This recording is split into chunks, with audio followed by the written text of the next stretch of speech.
What happens after a nation loses a war, loses its air power, sees much of its military leadership eliminated, and watches its nuclear facilities destroyed? Then that same country turns toward the strongest naval force on Earth and decides to challenge it anyway. That is exactly what unfolded in the Strait of Hormuz. By the end of this story, the strikes, the negotiations, the naval mines, the diplomacy, and the Abraham Accords angle all connect into a much larger picture. Most public coverage only revealed a fraction of what was happening. The timeline matters. By late May 2025, a ceasefire between the United States and Iran was already active. Negotiations were continuing in Doha, Qatar. Iranian officials sat directly across from American negotiators making major commitments. Reports cross-checked through Reuters, Al Jazeera, and Gulf regional media stated that Iranian representatives, including Foreign Minister Abbas Araghchi, promised Iran would begin removing mines from the Strait of Hormuz immediately after a formal peace agreement was finalized. That was the official position presented at the table. But while those talks continued in Doha, Iranian small craft were moving through the southern section of the strait, laying additional mines into the water during the ceasefire itself, not clearing them, adding new ones. That detail changes everything. But while diplomats spoke about restraint, naval units were carrying out the opposite mission. The negotiations became protection, a shield to keep discussions alive, while operations continued at sea. The United States discovered the activity quickly. U.S. Central Command, known as CENTCOM, later confirmed that American forces carried out what officials described as self-defense strikes in the southern sector of the strait. The targets were Iranian boats actively deploying naval mines in international waters. The CENTCOM statement was direct. American forces struck missile launch positions and Iranian naval assets attempting to place mines while citing the right to defend U.S. personnel and military resources operating in the area. Those Iranian vessels were destroyed in the Strait of Hormuz. But the operation did not stop there. American forces expanded the response beyond the water itself. Strikes were launched inside Iranian territory against infrastructure connected to the attacks on U.S. naval forces. Iranian state media confirmed explosions in Bandar Abbas. That city matters enormously. Bandar Abbas is one of Iran's most strategically critical naval and air positions. It sits directly along the Strait of Hormuz and functions as the operational center for Iran's ability to project military force into those waters. The decision to strike Bandar Abbas, combined with reports of blasts in surrounding cities, demonstrated how seriously Washington viewed the threat. This was not symbolic. The message was clear. The United States understood where Iran's capabilities were located, knew the positions of launch infrastructure, and was prepared to eliminate those assets if necessary. The geography explains why the strait matters so much. Assessments from the Institute for the Study of War and Archived Naval Institute analysis show the Strait of Hormuz measures approximately 21 miles across at its narrowest navigable section. Iran sits along the northern coastline. The UAE and Oman border the southern side. Around 20 to 21 million barrels of oil move through the passage every single day. That equals nearly 20% of global oil supply flowing through one narrow maritime corridor. For decades, Iran constructed military systems along its northern coast specifically to threaten that choke point. Missile batteries, fast attack boats, mine-laying capability, coastal radar systems, everything designed to pressure adversaries operating in the region. But the United States spent those same decades developing methods to neutralize those threats. The strikes seen here were not improvised operations. When American B-2 bombers flew missions over Iran during 2024, in what many analysts and open-source trackers described as the 12-day campaign against nuclear infrastructure, much of the targeting intelligence came from inspection systems originally established under the 2015 JCPOA nuclear agreement. The IAEA inspection structure provided Western intelligence agencies with detailed mapping of Iranian military and nuclear facilities. That information continued evolving through later operations. So, when CENTCOM announced strikes on Iranian facilities tied to attacks in the strait, the targets were already well understood. This was calculated escalation, fast, precise, deliberate. The goal was to remove capability, send a warning, and move quickly enough that Iran could not reshape the narrative before the facts emerged publicly. Iran's response afterward was notable, mostly because of what did not happen. There was no major retaliation, no dramatic nationwide military response, no large public escalation from the IRGC leadership.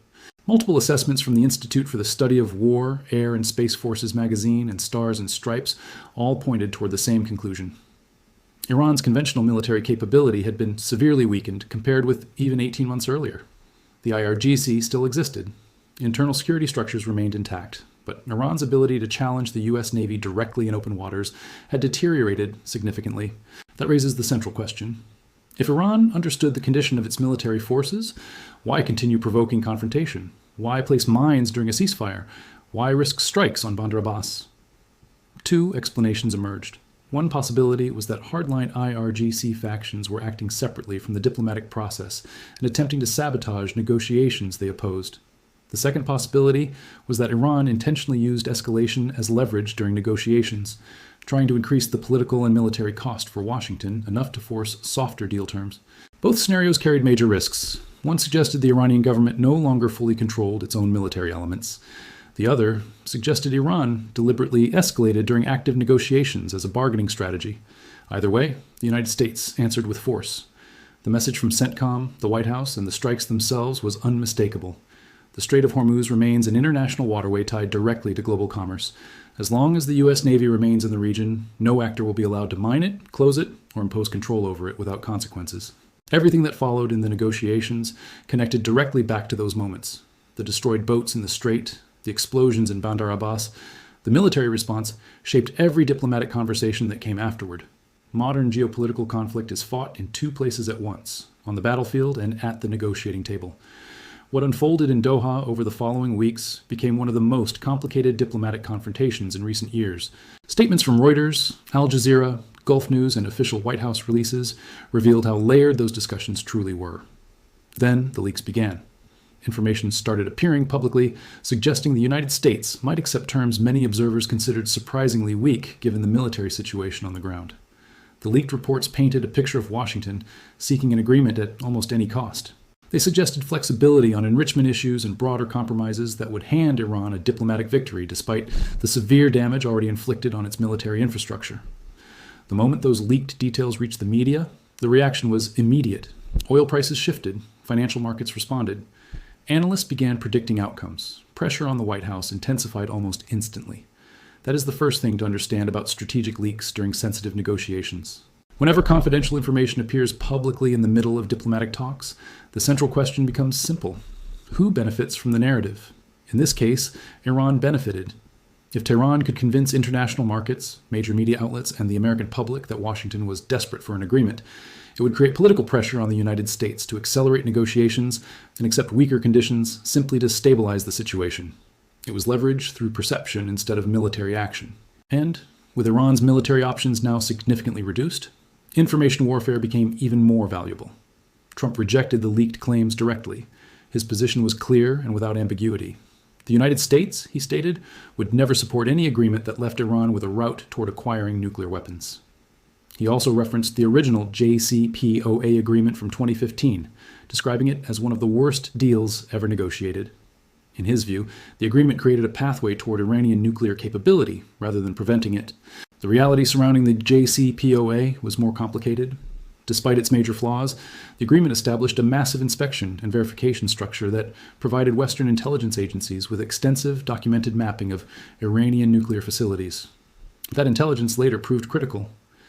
During the 2024 strikes against Iranian nuclear infrastructure, the B-2 bombers targeted facilities cataloged through JCPOA inspection systems. Those missions relied heavily on information gathered through the agreement's verification framework. That intelligence outcome was enormously significant.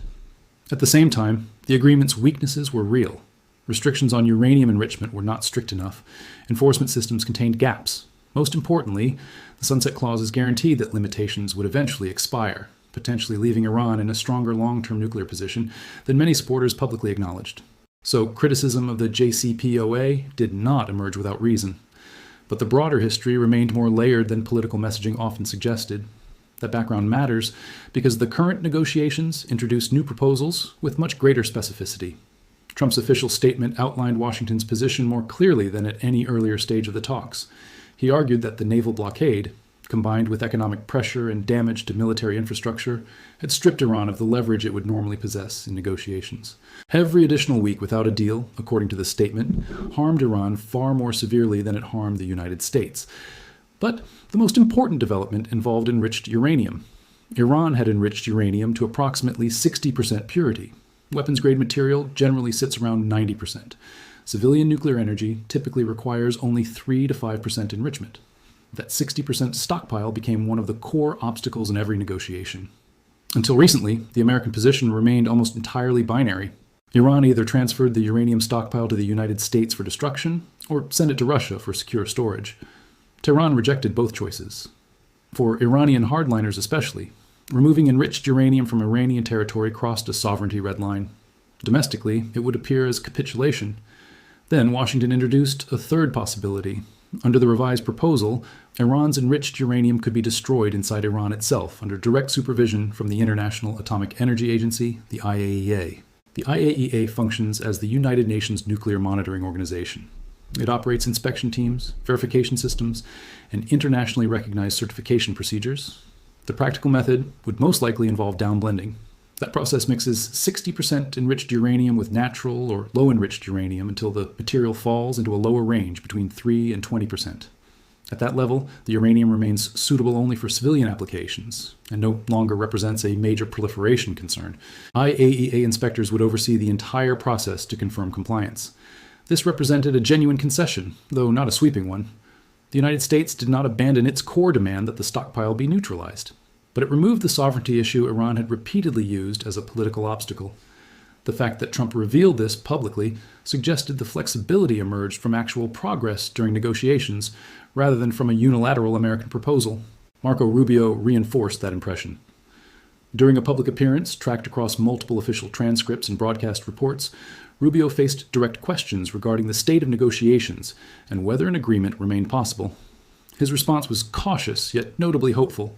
He indicated that within the next several hours, or at minimum within the near future, positive developments could emerge regarding the Strait and the wider diplomatic process. At the same time, Rubio emphasized that written agreements alone were meaningless without implementation. The statement clearly referenced Iran's long history of agreeing to terms publicly, while violating them quietly afterward. Still, his overall tone suggested real movement rather than routine diplomatic language. Rubio also forcefully rejected suggestions that Trump would ever support a deal leaving Iran with stronger nuclear capabilities. He argued that Trump was the only American president who had taken direct military action against Iranian nuclear development. Not merely threats, not sanctions alone, actual destruction of infrastructure. According to Rubio, the idea that the same administration would later sign an agreement restoring those capabilities through diplomatic wording was absurd. Looking at the military developments over the previous 18 months, that argument carried weight. Iranian air defense systems had been heavily damaged. Nuclear facilities had been struck repeatedly. IRGC naval capacity deteriorated substantially.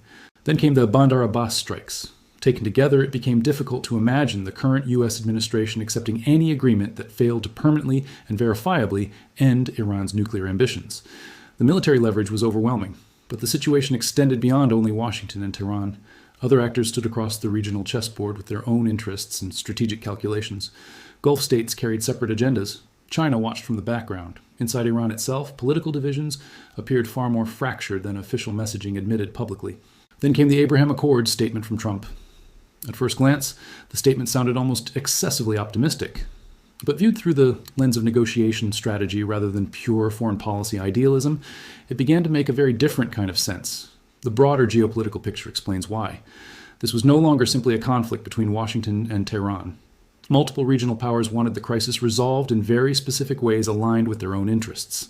Once all those pressures are mapped together, the Abraham Accords comment starts looking less like optimism and more like a carefully calculated move. Attention then shifted back toward Iran's negotiating position.